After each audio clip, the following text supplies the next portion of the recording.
At the Democratic National Convention, we're here with the Speaker of the House in the Commonwealth of Massachusetts. Speaker, thank you for being with us. Oh, my pleasure. What a great night. Another great night. We did a great night the first night. This is going to be even better, and tomorrow night's going to be the best. Tell me a little bit about, when you see all these Massachusetts officials, there are people from Ted Kennedy to his nephew, and Elizabeth Warren tonight. We've had Deval Patrick last night.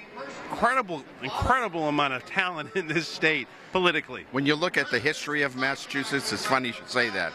I was thinking about that today. It wasn't too long ago. We had a gentleman named John Kennedy. John Kerry, and John Kennedy, by the way, who should have been the President of the United States.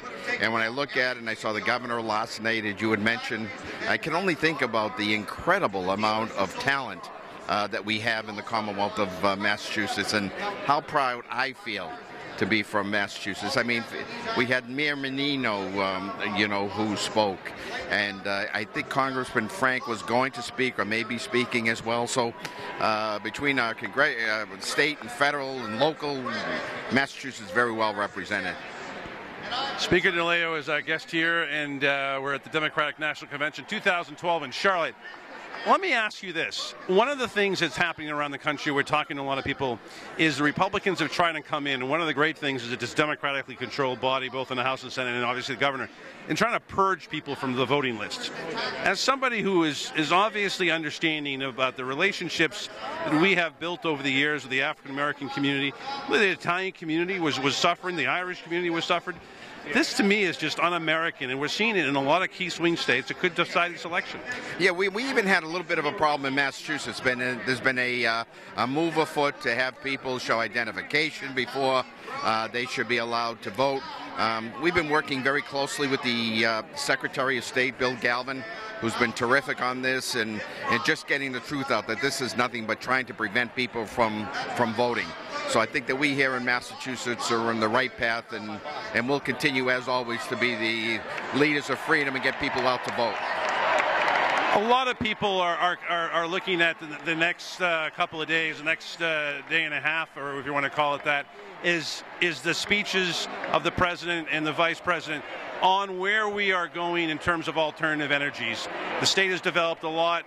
Deval Patrick, Tim Murray, your thoughts? Massachusetts, once again, look what we did relatively with the health care cost containment. Massachusetts, again, has been the leader in the country. And when you're talking about clean energy, again, that is a major area where Massachusetts, under the leadership of Governor Patrick and Lieutenant Governor Murray, has led the way. So it's interesting to note that how Obama presidency is so important because we share so many of the common goals. Whether it is energy, whether it is education, whether it is health care and providing health care. That's why it's so important that we keep Barack Obama as President of the United States. So important. Speaker DeLeo, by the way, fellow alum, Northeastern University, which is now in Charlotte. That's correct. I got that little invitation today. I guess at the conclusion of today, they have a little bit of a little party going on after Northeastern University. Proud to see Northeasterns around the United States and around the world. I think President Ayoun has done a remarkable job, by the way. Well, I tell you, it's a fascinating time to be a Husky, and go Huskies. Thank you, sir. Thank you. Thank you for having me. Oh, you're welcome.